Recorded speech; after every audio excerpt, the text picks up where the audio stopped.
Hello future doctors, welcome back to my channel heal with homeo में आपका स्वागत है। आज हम देखेंगे एक्सहूमेशन। तो चलिए शुरू करते हैं। सबसे पहले आप देखेंगे इसकी definition. It is the lawful digging out of an already buried body from the grave. Exhumation का मतलब है कि जो बरीड बॉडी होती है, मतलब पहले से दफन की गई जो डेड बॉडी होती है, उसको क्या करना है, कब्र से कानूनी अनुमति से, मतलब लॉफुल डिगिंग से क्या करना है, बाहर निकालना है। इसको हम क्या कहते हैं, एक्सहूमेशन कहते हैं। तो ये डिफिनेशन याद रखना, वाइवा में पूछते हैं। और जो एक्सहूमेशन होता है वो लैटिन वर्ड है, x mean out of and humans mean ground. मतलब इसका मतलब है कि ग्राउंड से बाहर निकालना। तो सिनेरियो इन वर्ड हम देखेंगे। In Indian the bodies are mainly disposed of by cremation, burning. So exhumation is rarely done in India. In Western country, dead bodies are buried for disposal. So exhumation is more common. मतलब India में bodies को क्या करते हैं, हम burn करते हैं। And इसके वजह से एक्सहूमेशन रेयरली किया जाता है इंडिया में। बट वेस्टर्न कंट्रीज़ में क्या करते हैं, डेड बॉडीज़ को बरी किया जाता है। इसीलिए वहाँ ज़रूरत पड़ने पर बॉडी को ग्रेव से निकालने यानी एक्सहूमेशन की आवश्यकता अधिक हो सकती है। और हमारे यहाँ क्या होता है, क्रीमिएशन होता है, मतलब क्या, दाह संस्कार होता है, बरीड होती है बॉडी। देन हम देखेंगे पर्पज़ ऑफ एक्सहूमेशन। इसका क्या उद्देश्य है, पर्पज़ क्या है एक्सहूमेशन का। सबसे फर्स्ट है आइडेंटिफिकेशन, मतलब डेड बॉडी की पहचान करने के लिए क्या करते हैं, हम एक्सहूमेशन करते हैं। सेकेंड इज़ एटोप्सी, मतलब सेकेंड एटोप्सी है। For second autopsy when the first autopsy report is doubtful और has not been done properly. दूसरी बार एटोप्सी करने के लिए जब पहले एटोप्सी की रिपोर्ट पर डाउट हो और पहले एटोप्सी प्रॉपरली नहीं हुई हो, तो हम क्या करते हैं, सेकेंड एटोप्सी करते हैं। मान लीजिए किसी व्यक्ति का पोस्टमार्टम हुआ, लेकिन फैमिली को लगता है कि एग्जामिनेशन प्रॉपरली नहीं हुआ, एग्जामिनेशन, और कॉजेस ऑफ डेथ भी क्लियर नहीं है। ऐसी सिचुएशन में लीगल परमिशन के बाद बॉडी को एग्ज्यूम करके सेकेंड ऑटोप्सी भी की जाती है। Foul play suspected when the body has been disposed of without any autopsy and then after disposal foul play is suspected. जब बॉडी को बिना ऑटोप्सी के डिस्पोज कर दिया गया हो और बाद में शक हो कि डेट में कुछ तो गलत किया हो गया होगा, तब एक्सहूमेशन किया जा सकता है।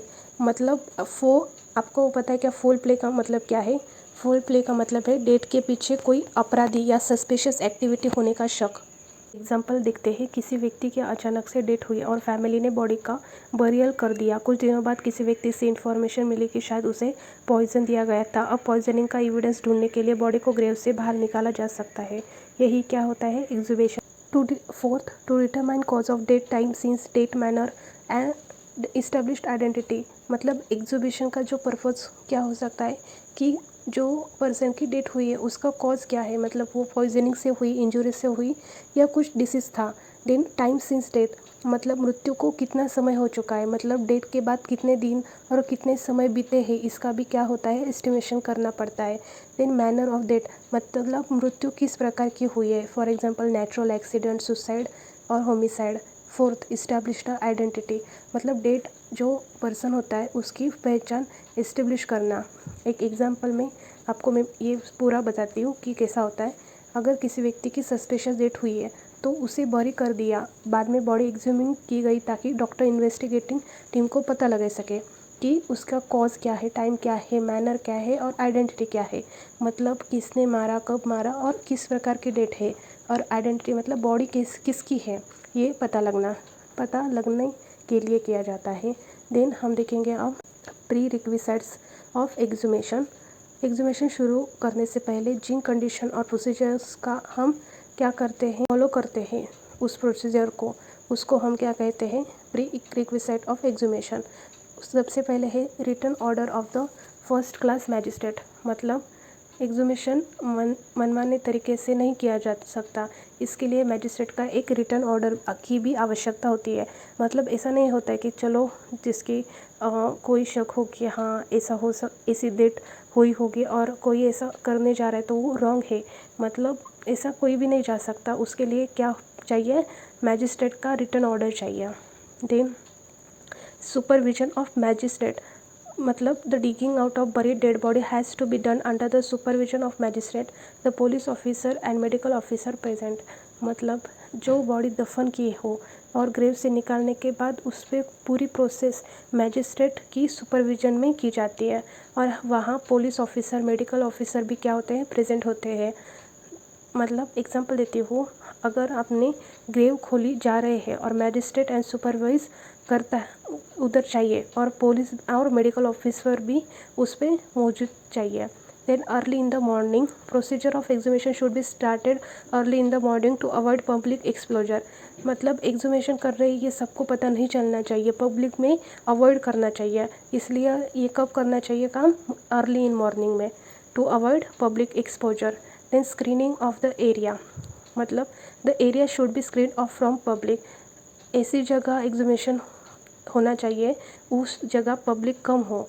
स्क्रीनिंग यहाँ एग्ज़ाम वाला स्क्रीनिंग टेस्ट नहीं है, यहाँ स्क्रीनिंग का मतलब है जो एरिया को कवर करके पब्लिक की व्यू से अलग रखना, इसको हम स्क्रीनिंग कहते हैं। Identify the spot of the burial, the spot of the burial has to be identified with the help of the relatives and other person related with the disposal. सबसे पहले ये कंफर्म करना ज़रूरी है कि कौन सी ग्रेव में बॉडी बरीड है, इसके लिए रिलेटिव्स और जो डिस्पोजल के जो रिलेटेड पर्सन होते हैं उनकी हेल्प लेनी चाहिए। मतलब कि एग्जांपल कि एक ग्रेवयार्ड में बहुत सारे ग्रेव्स होते हैं, फैमिली मेम्बर को बताता है, मतलब पता होता है कि कौन सी बॉडी है वो जो कि बरी की है, उस इंफॉर्मेशन से बरियल स्पॉट आइडेंटिफिकेशन किया जाता है। Then photography and sketching, photographing and sketching, photographs are taken from very beginning of the procedure till in and sketches may be drawn about the position of the coffin and body। Coffin का मतलब जो dead body रखने का जो box होता है उसको हम क्या कहते हैं, कॉफिन कहते हैं। एग्जीबिशन की शुरुआत से लेकर अंत तक फोटोग्राफ्स लिए जाते हैं, इससे प्रोसीजर का प्रॉपर विजुअल रिकॉर्ड बनता है और ज़रूरत पड़ने पर कॉफिन और बॉडी की पोजीशन का भी स्केच भी बनाया जा सकता है। Then digging out of the body, अब एक्चुअल में बॉडी निकालने की किसी प्रोसीजर होती है वो हमको पता है। सबसे पहले क्या करते हैं, removal of the earth in layers, मतलब मिट्टी के साथ जो मिट्टी की जो लेयर होती है उसको हटाया जाता है। Then lifting out of body and carefully to avoid artifacts, जो यह वर्ड है आर्टिफैक्ट्स, इसका मतलब ध्यान से पढ़े, ये हैंड राइटिंग में थोड़ा अनक्लियर है लेकिन कॉन्टेक्स्ट में आर्टिफैक्ट्स ही लिखा हुआ है। बॉडी को बहुत केयरफुली बाहर निकाला जाता है ताकि प्रोसेस के दौरान कोई आर्टिफिशियल चेंज, उसको हम आर्टिफैक्ट्स बोलते हैं, पैदा हो, बाद में फाइंडिंग को कंफ्यूज कर दे। मतलब एग्जांपल के तौर, अगर हमने बॉडी निकाली हो और उस पर निकालते समय कुछ इंजरी हुई हो तो कैसे पता चलेगा कि वो इंजरी पहले से थी या प्रोसीजर के दौरान हुई है। इसीलिए क्या करना चाहिए, अवॉइड करना चाहिए आर्टिफिशियल इंजरी। मतलब जो लिफ्टिंग आउट बॉडी करते हैं वो केयरफुली करना चाहिए। Then identification of body by relatives, जो बॉडी आइडेंटिफाइज कैसे की जाती है, रिलेटिव्स की हेल्प से की जाती है। Nothing the condition of soil and coffin, soil और कॉफिन की कंडीशन को नोट किया जाता है, सॉरी नथिंग नहीं, नोटिंग कहते हैं। Then collection of soil, body के आसपास जो सॉइल को कलेक्ट करके प्रिजर्व किया जाता है, क्योंकि कुछ केसेस स्पेशली सस्पेक्टेड पॉइजनिंग में सॉइल एग्जामिनेशन यूजफुल है। Then preservation of visceral in suspected poisoning, preservation of visceral in suspected poisoning, अगर सस्पिशन है कि डेड पॉइजनिंग से हुई है तो अवेलेबल स्पेसिमेन को प्रिजर्व करके लैब में भेजा जाता है। If nothing is found then hair, soil, teeth and bones are preserved, अगर सुटेबल विसरा मतलब स्पेसिमेन उपलब्ध नहीं है तो दूसरे अवेलेबल मटेरियल जैसे कि हेयर, सॉइल, टीथ, बोन को प्रिजर्व किया जा सकता है।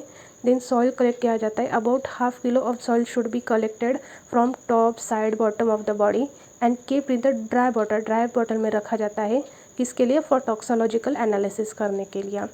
देन एटॉप्सी का यह मतलब बताया है, if the interment has been recent autopsy should be conducted either in the open near the graveyard but the screened off from the public और एट द मोर्टरी। मतलब इंटरमीडिएट मतलब बरियल, दफन करना, अगर बरियल को हाल में ही दफन किया गया है तो ऑटोप्सी सबसे पहले ग्रेवयार्ड के पास ओपन एरिया में की जा सकती है, लेकिन पब्लिक से स्क्रीन ऑफ होनी चाहिए, और मोर्टरी में भी की जा सकती है। मोर्टरी मतलब ऐसी जगह जहाँ डेड बॉडीज़ को रखा जाता है और एग्जामिन किया जाता है। Injuries must be noted and interpreted correctly, body पर जो भी इंजुरी है उसको केयरफुली नोट करना चाहिए और करेक्ट इंटरप्रेशन भी करना चाहिए। मतलब अगर कुछ चोट वगैरह लगी हो तो वो भी नोट करना चाहिए। तो there is a no limit for exhumation in India. India में कोई भी एक्सुमेशन की लिमिट नहीं है, बट इन फ्रांस और जर्मनी में लिमिट है। फ्रांस में 10 ईयर्स की और जर्मनी में 13 ईयर्स की।